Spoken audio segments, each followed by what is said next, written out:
দর্শক, এই মুহূর্তে আমি আছি বরাক নদীর তীরে একটি নৌকার মাঝে বসিয়া।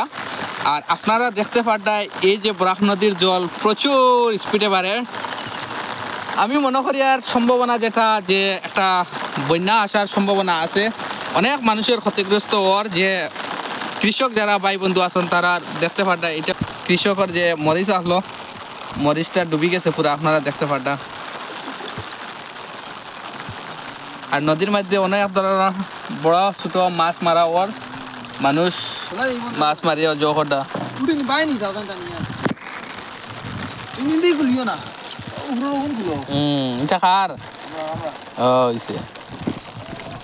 দেখতে পাটে একটা ইঁদুরছানা আছে।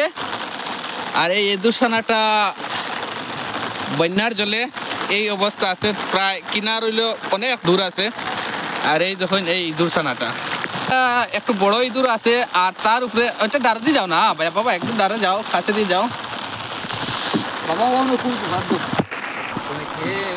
তবে দর্শক, এই দেখতে পাটা ইঁদুরছানা হে লাফ মারি আইছে আমরা নৌকার মাঝে উঠতে। স্যার ওইদিকে আছে, কোন দিকে গেছে? তবে বন্যার ফ্লাডে শুধু মানুষের ক্ষতিগ্রস্ত করে না, পোকা মাকড় অনেক জীবজন্তুরও ক্ষতিগ্রস্ত করে। এটা আমরা মানতে হইব যে কুদরতের একটা রুল, এটারে আমরা অ্যাকসেপ্ট করতে লাগবো। প্রকৃতির একটা রুল যে এটা বরাক নদীর হাজার হাজার পোকা মাকড় দেখতে পারটা, হাজার হাজার ও যার দেখতে পারটা আপনারা। তবে দর্শক, একটা বন্যার কারণে শুধু মানুষের ক্ষতিগ্রস্ত হয় না, এইরকম জীবজন্তু পোকা মাকড় অনেকের ক্ষতিগ্রস্ত হয়।